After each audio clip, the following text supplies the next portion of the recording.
What's up, guys? Isaiah Gibson here from Live Wolf Marketing again. Today, I've got a special episode for you guys about branding. So, if you guys don't know, branding is one of the most important things you need to consider for your business. It doesn't matter if you're a brick and mortar, if you're an online business. It doesn't matter if you're a small mom and pop shop. People need to know who you are in order for you to, get people in the door. So, with me is an expert on that, Miss Ashley Nicole from Moxie Media. So, I'm just glad to have her here. Ash, thanks for joining us today. Thank you so much for having me. It's a pleasure. Awesome, awesome. Just I'm excited about this. Me too. So I used to teach folks all the time that branding is something you should take important, because it's how you get your message out there, it's how you resonate with your audience, it's what they're gonna remember you by. People think of branding as just, the logo, like the Apple logo, but it's everything kind of intertwined. It's how you talk to them, it's how they think about you. So can you just give us a quick overview of how you got started doing the whole branding consulting and just a general overview? Absolutely. So I actually started in this marketing world as a copywriter. I'm the person that people came to when they wanted to get more of their audience's time, money, or attention. And as much as graphics and logos and beautiful aesthetic had to do with it, it's really the message and the words that get people to buy in. So I started as a copywriter. I've worked with hundreds of owners, companies, entrepreneurs, big box, all the way down to those mom and pop shops. And I've helped them to make over $190 million in revenue using words to get people to buy in, to build audiences. So I realized how much that end result hinged on having an established brand and how important it was for the people that I worked with, my clients, my partners, to understand who they were in their industry, what made them different, and what made them come to their audience members' mind first of all. So I made a bit of a pivot. I'm still doing copywriting because you can't let that go. Every business Absolutely. needs copy. But I really started to understand how important it is to have a brand established and how much that influences the work that you get to do, even when you're hiring people, right? You might hire an expert, but if they don't have a foundation to work on top of, they can't apply their excellence because they don't, all they know is I know how to write, I know how to design, I know how to produce. But if you haven't given them brand identity, brand messaging, baby, it's a lot of friction with that. So I just really realized what the importance of branding was and how much my people, my clients, Black entrepreneurs needed to understand what that meant before they stepped out. That's awesome. That's awesome. So speaking of branding, right? Yeah. What is the first few steps that you would suggest a brand new business considers when they're first establishing that brand? Oh, this is a great question. And I'll say this, a lot of times we skip over these first steps and we jump into the things that are tangible. I need a website. I need packaging. I need a logo. You do need those things, but branding is all about the intangibles. It's about your why. Like, what makes you get up and do this? What makes you different? How can you articulate why you are better than the next person that is charging the same amount, serving the exact same thing that you're serving? So your why, what makes you different, and that kind of it kind of leans into your purpose or your mission. But also, you really need to be able to articulate the transformation that you provide to the people that you're serving. And you can't do that if you don't know who you're serving. So I always coach my clients, you need to be as good at the people you serve as the thing that you're selling them. So branding involves knowing yourself, why you're different, why you show up, what makes you different, but also knowing who you're serving. You can create anything, literally. And I'm not playing. You can create absolutely anything knowing that information. If you wanted to sell rocks, people do sell rocks. If you wanted to sell crayons, fanny packs, snapbacks, whatever, it doesn't matter. If you know those fundamental things, you can sell anything to anybody. Absolutely, absolutely. You have to know your audience. You have to know what their wants and needs are in order for you to, create your content or even just when doing your product launches, right? Yeah. Yeah, And not just knowing them on a superficial level. So if you've, done some work in marketing, then they tell you need to know your audience's demographics, how old they are, what their gender is, how much money they make. That's a very superficial. And when people have desires or they have problems that need to be solved, you can't solve those on a superficial level, because that means they're going to go to you one time and realize the problem is still there, and now they need to find a better solution. So you really need to peel back the layers and understand your audience deeply on a psychographic level. What makes them afraid? What makes them feel shame? What makes them, or how do they perceive value? Like, there's some really deep questions that you should be able to understand and speak to when you're creating products or services or offers to make to people. So you can't have a brand without having that. There's a reason why me personally and a lot of other people are going to drive. Okay, now this was pre this whole DEI situation, but there's a reason why I'm driving past every Walmart to find a Target. There's a reason why I'm going to my barber for 30 years and I'm not, shopping around. So you have to know who your audience is. You have to know what their needs are, and you have to know how you uniquely meet that need with who you are and what you bring to the table.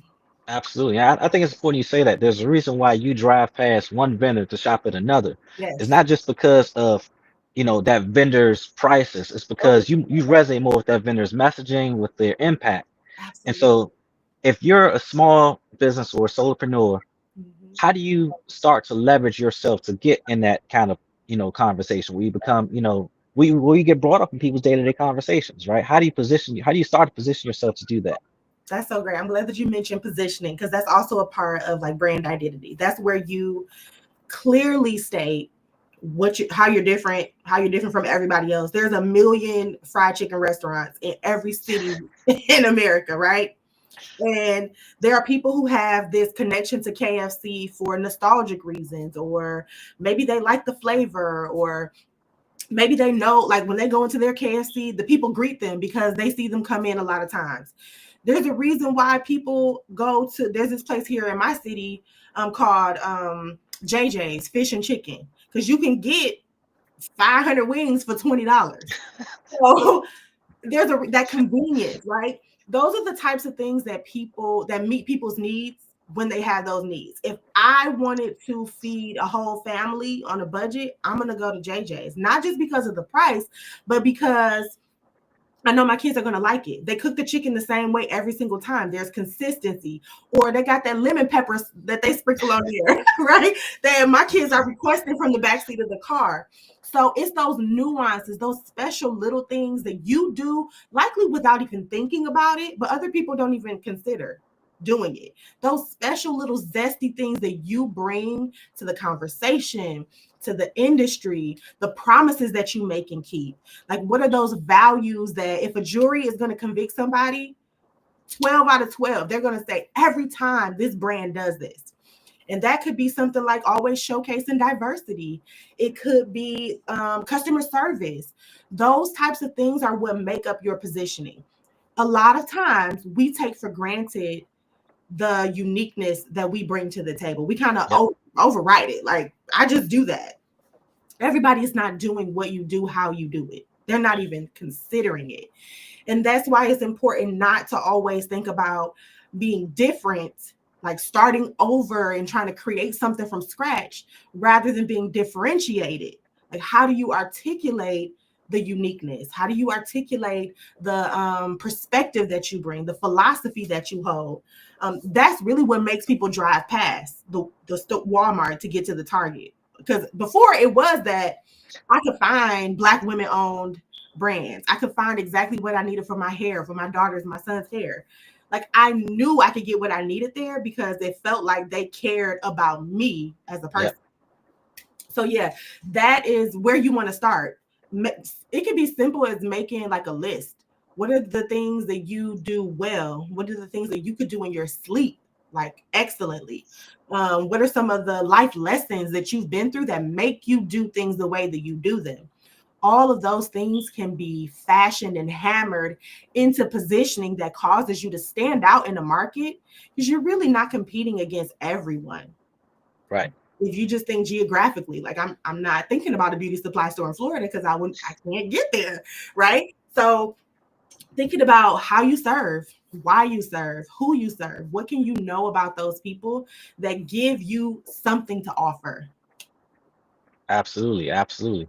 And folks, if you're just joining us, we're talking about branding.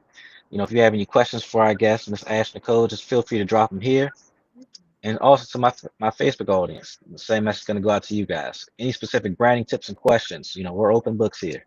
Yeah, absolutely. So it's great that you mentioned, positioning yourself, but also telling your story in a sense, right? Because no two people have the same story. You can have twins that have totally different upbringings, Yes.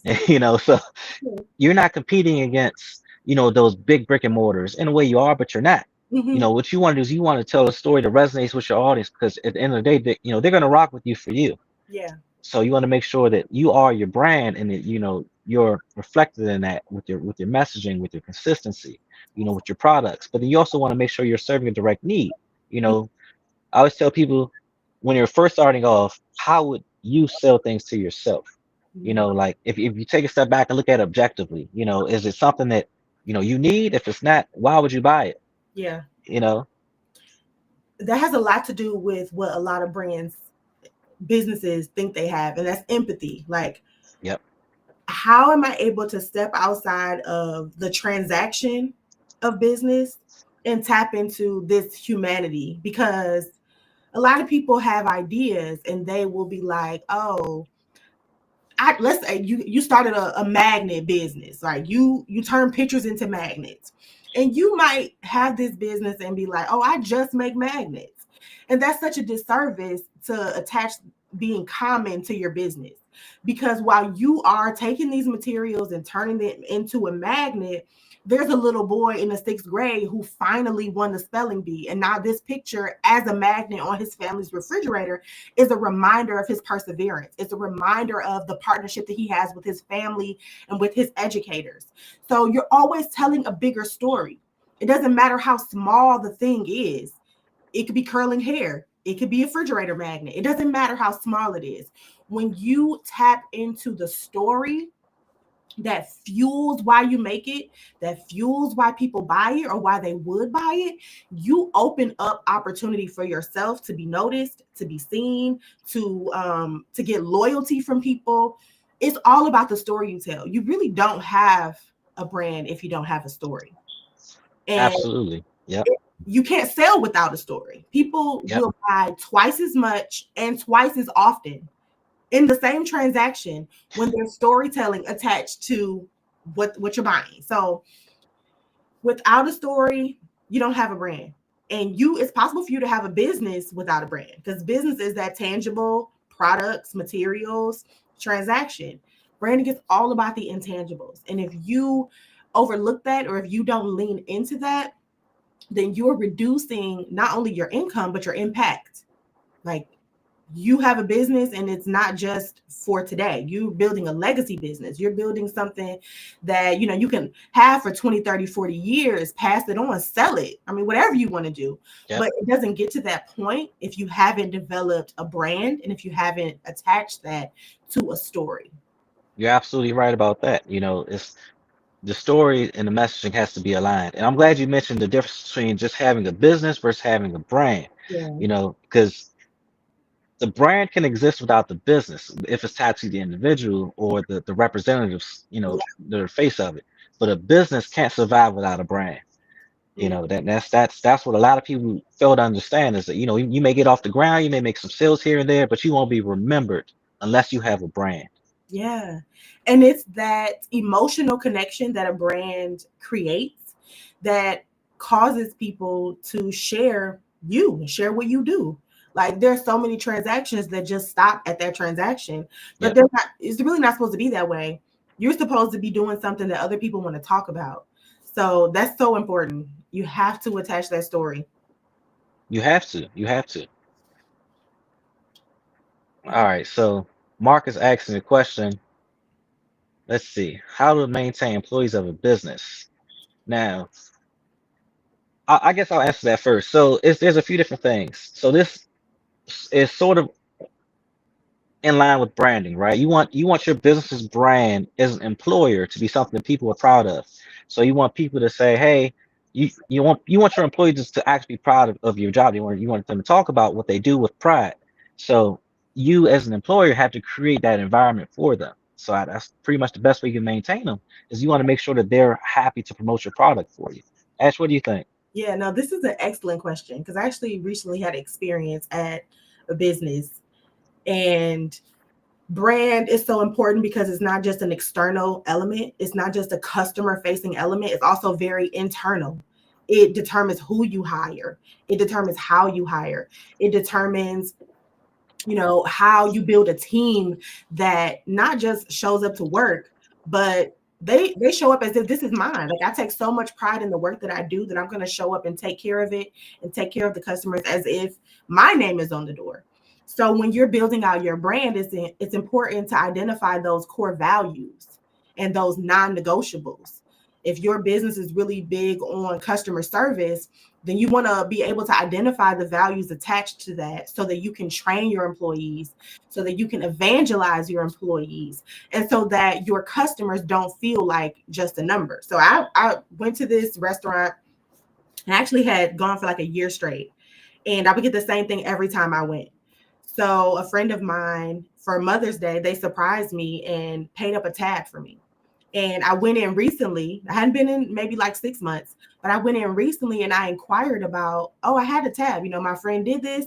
I had a tab and I wanted to know, how much was left on it and if I could apply it to this purchase. And the person at the counter that helped me was very rude and dismissive. They were like, I don't know what you're talking about. I don't even know what that means, like literally. And then I followed up with the business and talked to the owner, and their response was the same. And I'm bringing that up to say that your brand is perceived by your customers, whether you tell them what it is or you don't. So it was clear to me that the values and the vibes of this establishment hinge from the top down. So if the brand is not written down, clarified, put on paper, you're going to exude that just by who you are and how you show up. And you're going to influence your employees to act the same way. And that can be negative or positive.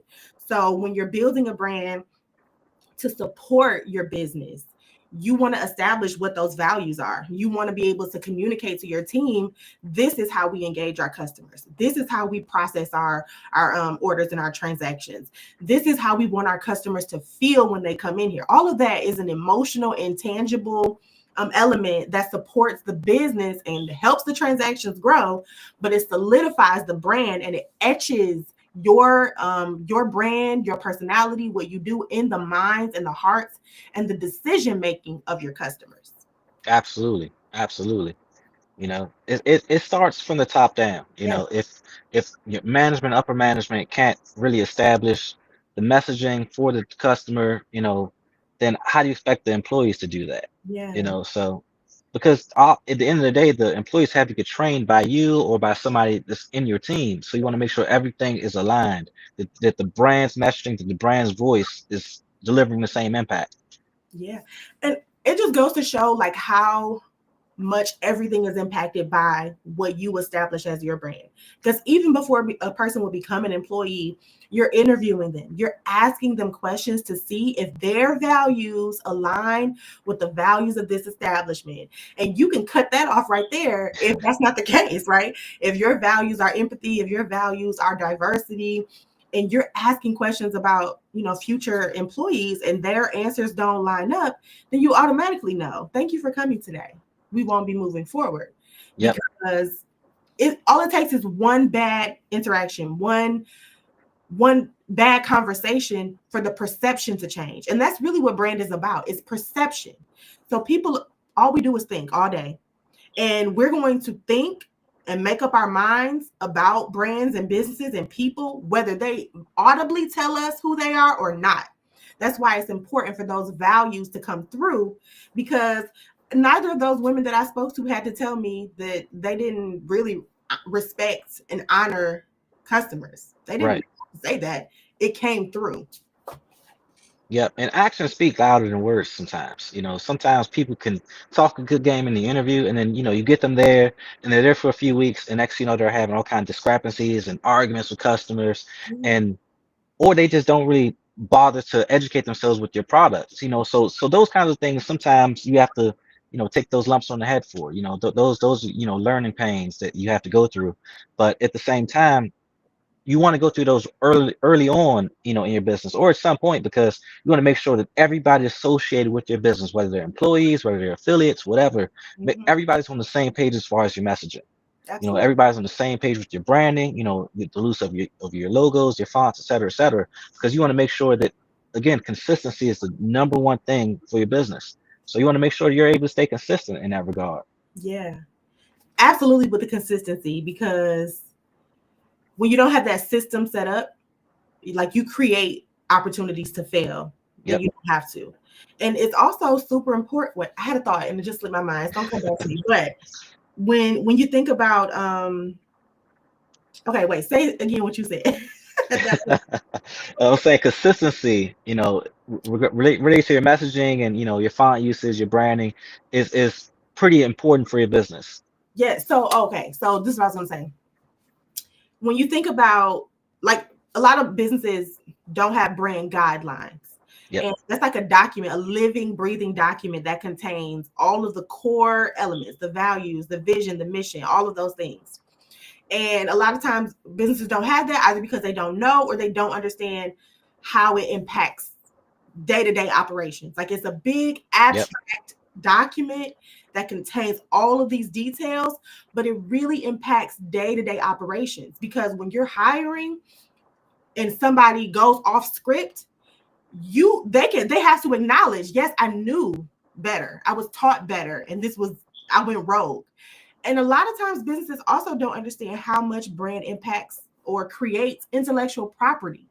Yep. So when you think about KFC, they had a tagline, finger looking good. Like, that's intellectual property that business owns, that they can perpetuate wealth from, and not just wealth as in money, but also the association and the market recognition. So branding is important also because it creates intellectual property. It creates ways for you to make money, to get paid for what you do more than once, and to Yep. create avenues of wealth. So it really touches every single part, every aspect of a business. Absolutely. Absolutely. Now, I'm glad you brought up the branding guidelines. What should folks include in their branding guidelines and their branding kit, to make sure that not just their employees, but they themselves follow their own branding and Right. messaging. Yes, that's a great question. So there are a few things. Branding is typically thought of in two identities. So there's the verbal identity, which is your brand voice. How do you speak? What's the tone of voice that you speak to your customers, your teammates? How do you talk? There's your positioning. How do you not just talk, but how do you articulate? How do you make it very clear what you do, why you do, and why you're different? There is, and there's also this visual identity. So that's where you come into the design elements, like your logo, your patterns, or your icon marks. All of the sexy stuff that people see outside, like in the world, that's often the last thing that's developed. So your verbal identity has to do with your messaging. What are the things that you absolutely do and things that you will absolutely not ever do? Your values. What else goes into? And most brand guidelines, they should contain this, but you should have a really, really detailed audience breakdown. Like, not necessarily personas, because people change. Like, I could have been a persona and went through a divorce, and now my whole how I think is completely different. Yep. So really have a breakdown of who your audience is, how you're able to create a transformation for them, your sales language, like, all of those things can go into your brand guidelines. Absolutely, absolutely. And I think that, those things you should kind of do a deep dive on, Yeah, as you don't necessarily need to have that when you just start, but that should be something that you develop before you really start to scale. Because definitely. otherwise, you're gonna be throwing stuff at the wall trying to see what sticks. So I share the thought that it should grow with you and develop with you as you grow, because it's a different situation when you started off as a mom and pop and now you have, Right. 150 employees. So there's some adjustments that needs to be made. But I do think that all business owners should start at brand. You think so? Okay. Okay. Before you even sell anything, you should have considered, how am I going to talk about this? What channels am I going to show up on? You should have considered the audience to a deep degree, because you really can't grow Right. higher than the depth that you dug in identifying who you are and why. And a lot of times people start selling and they haven't identified their why, and then they kind of get influenced by other people, other voices. They get influenced by social media and The things like shiny object syndrome. exactly. Yeah. And they shift away from what that foundation was. When if you develop that well enough, that's really what makes you stand out. Because you can't compete with everybody. You can't necessarily compete with the big box stores. They have more money, they have more time, they pay people to make their problems go away. But Yep. there's something about what you do distinctly where you are, that you can reach enough of the market share that Target is not who you're up against. You want to be the Absolutely. first person that your customer thinks about. Yep. Yep. I've got a buddy of mine who was one of my earlier shows, and she Mhm. has health and wellness kind of brand. And I go to her products before I go to a lot of these other brick and mortar stores just because of that. I resonate with with the messaging. Not just her being a good friend, because if her product wasn't any good, then Right. love you, sis, but Exactly. so so you have to think about the quality of your product, but you also have to think about you know how you're going to become a household name where other people want to use you versus those bigger companies. Yeah. Absolutely. And a lot of times people they're searching for something because they have a problem to solve, and they need it solved, like I'm hungry, or I need to Yep. get my taxes done. But there are people who don't necessarily have problems to solve. They just have desires. Like, I just want to smell like the baddest girl in the room. That's not necessarily a problem. But when you start to look at premium products, like a $400 bottle of perfume, Yep. like those companies that are selling those products are able to do that with, like, not justifying on price at all. They're justifying on their process. They're justifying on where they source materials from. They're creating stories about the products that they sell that you like, wait a minute, where do I get this from? And how do I get it today? I don't care how much it costs. So that's why I think every business owner should start a brand, because you can't compete on price. It's always somebody cheaper. Yep. But Yep. you can compete where you are positioned well. So yeah. I think that's a great way to do it. So when you're first starting off, right? Suppose you got, or even if you've been in the game for a while, suppose you got a relatively decent following and you're still kind of growing. You're on the rising scale. Mhm. Um, how do you constantly make sure that your brand is in a good place to be seen by both your current customers and new customers? Well, that's a good question, because it's always more expensive to go acquire a new customer than it is to retain customers that you already have. So, Yep. I recommend that my clients do like audits periodically, quarterly, especially after they've had a big influx of sales. I recommend doing audits. When you post something online, how are the people responding? Are they commenting? What are they saying? Going to read the reviews, as hard as that can be sometimes. Because sometimes brands will be created when they are solving problems created by existing brands. So, reading their reviews, reading your competitors' reviews. Like, what are your ideal customers saying about another brand where you feel that gap already? You just haven't talked about it. So I definitely think doing audits. Are we consistent? Doing a feed audit, looking at Instagram or looking at your Facebook or TikTok. Are we being consistent? Are we hitting on these main messaging points? Do our customers know these three things, 3 to 5 things about us, no matter what? So doing those audits periodically will help you to assess whether the messaging is working. You'll also be able to determine if your messaging is working or not if you raise your prices and people still buy. Yep. If you need to what's another way, raising your prices, or if you are thinking about refining your product offering, like maybe you offered a lot of different products or services and you're paring back. The response that people give about that will help you to know whether or not your messaging is working, and it'll give you that indication that I need to shift. But also sometimes it's really something internal within the founder, where I've been in this lane of this industry for so long that I feel exhausted by this. Like, there's something inside of me that's pulling me to talk about something else. Um, check inwardly, because you'll know when it's time to introduce something new or to stop talking about something. So speaking of that, Mhm, because sort of done a rebrand myself, where I started off as a videography mhm, uh, kind of marketing, videography agency, and kind of more so transitioned to a more digital marketer. mhm. Uh, because I thought about the same thing. I said, the videography world is pretty labor intensive and constantly chasing clients, Yeah, and marketing is still a little bit client chasing, but it's not as labor intensive. I have a little more time and schedule flexibility. yeah, So I found, that I had to do that soul searching. So I think everybody at some point should get to that level in their business where they really do a really hard evaluation of where they are, where they want to be, mhm. and who they really want to serve. Because honestly, that's the beauty of being an entrepreneur, having a business, and you get to make those decisions. Yeah. There's so much freedom and liberty in that. And because I'm a believer in Jesus, I always tell my clients who share that same belief, or at least um share the understanding that what you do is bigger than just you. I'm like, you can do something that God cares about. Like, your business can address some issue that God cares about.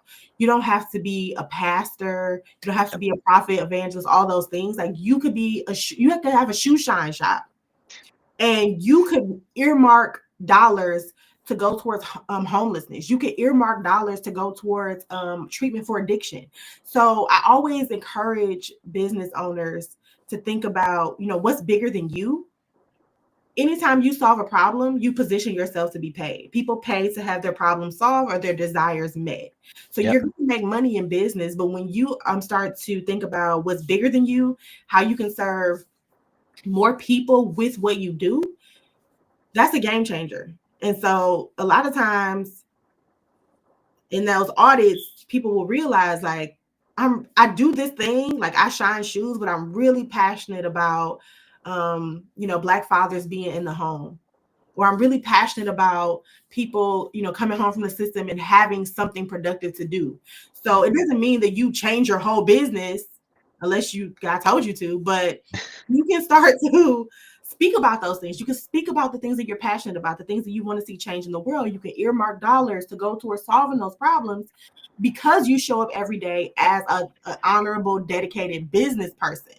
So it's always a bigger picture. And sometimes that bigger picture, we lose sight of that because I'm literally trying to also feed my family and grow wealth for my own generation. Yep. But when you step back and you see the bigger picture, you start to see where those dots connect. Absolutely. Absolutely. I Yeah. want to just show this comment from my sister-in-law. She said, glad she dropped in. Definitely was helpful. Got her Yeah. wheels turned on how she can serve other business owners. I appreciate that. Yes. Thank you. Yeah, because I'm all in the game of helping folks, whether that's growing their businesses, start their businesses, and teaching people the many different umbrellas in digital marketing. So I'm glad to have Ash with me to talk about branding because this is top five, one of the things you need to consider in your business, if not number one. Seriously. So It is. And also, as you grow, like, maybe you don't start off thinking about, I need investors. Like, I need somebody to give me $2.3 million to get this where I saw it going in the first place. And those people aren't always just convinced by the numbers. Like, they need the story, because how do we sell this to more people? It's not always about the numbers as much as it is. It really is about fleshing out that story. So don't start without a brand. If you did start without a brand, then you got to kind of reverse engineer, because it really determines how fast you can grow and how far you can go. You got to go back to the basics, get those basics, and start to build from that place. And you will see a difference in how people respond. absolutely, absolutely. Now, before I let you go, Ash, Mhm. what is the number one thing you want our viewers to take home with them as far as their branding, whether it's personal branding, their business branding, both? Yeah. What's the number one take home they should have today? Okay. I got two. the, Okay, oh, that's fine. thing, the number one thing is that you don't have to be different to win in your industry. You have to be differentiated. It has to be clear, has to be clearly articulated, and the picture has to be painted about the distinction and the personality and the values and the purpose that you specifically bring to the conversation. There's a billion people on the planet, billions of people on the planet, and just by virtue that you exist, nobody has your fingerprints, nobody has your DNA, nobody has your story. They haven't lived and walked in your shoes. Just by virtue that you're here today, you possess something unique and qualified to do what you're doing. So it's not about being different and reinventing the wheel and trying to convince people to buy from you and to patronize your business. You really have to tap into what makes you distinct and show up in that lane, like own that. And I don't care if it's how you smile and greet your customers when they walk in the door, or if it's the playlist that you're playing in your shop every time someone comes in. Lean into the things that really make you spectacular and use that as like the launching pad for your marketing. The second thing that I want to encourage you to do, because this is a deal breaker kind of situation, is really being as good at the people that you serve as what you offer them. You can't outserve people when you don't know them. You can't wow them. You cannot serve them well when you don't understand who they are, who they desire to be with your help, with whatever it is that you're providing them. So get really good at who you serve. That will begin to inspire you around conversations to have, things to create, products to expand to. You got to know who you're serving. That's really how brands evolves. It's how it expands and is, impactful when you know who you're serving and you show up and serve them well. Absolutely, absolutely. You got to kind of get your story together, but you also need to know who to present that story to, Yeah, absolutely. because otherwise, again, you're just throwing food at the wall and hoping it sticks. Yeah, yeah, so get that story together. Whatever makes you distinct, whatever makes you memorable, whatever makes you differentiated, that's that story. And then serving your people well with your story, because that's a product as much as what you actually tangibly exchange. But yeah, get good at your people, and yeah, have no fear. Have no fear. I like that. I like that. I always like to tell people you gotta fail forward. You gotta, you know, branding is no exception. It's like, you have to kind of, and it's not saying you can't pivot. You want to modify your messaging, to fit who you are and who you want to serve. Mm-hmm. So, you don't feel like you're pigeonholed. And once you create your brand guidelines and your brand, branding kit, that you're 100% married to that. That's, Yeah, you want to refer to that, sure, but at the same time, if you need to pivot, you have to pivot, because at the end of the day, you are a business, you want to make money, but you also want to serve folks and talk to the right people because you want to be memorable. absolutely, and profitable too. Like a Yeah. business is a business if it's not making money. So you can't make money without people, and you can't reach people without those elements. So Exactly. It's all full circle. We need each other, honestly. yeah, Well, I want to thank Ash again for joining the show. Ash, it's been a pleasure to have you. Thank you for all your insights. This has been very informative. I hope the audience has gotten as much out of this as I have. yeah. If you guys have any other suggestions for shows, feel free to drop them in the comments, shoot me a message. And Ash, how can people reach you? Yeah, so you can find my website, Moxied, Moxied media.com. And I'm also on Instagram, Moxied Media. I'm not really on Facebook that much. I need to get better, but Instagram, you can find me there. Gotcha, gotcha. I'm just throw that up real quick. Thank you. No, not that one. Sorry, Mark. We're not going to get to that today. MoxieMedia.com. All right. Well, that's going to do it for us today, guys. I'm Isaiah from Light with Marketing. We've got Ash here from Moxie Media. I'll see you guys in the next show. Have a good one. Thanks, Isaiah.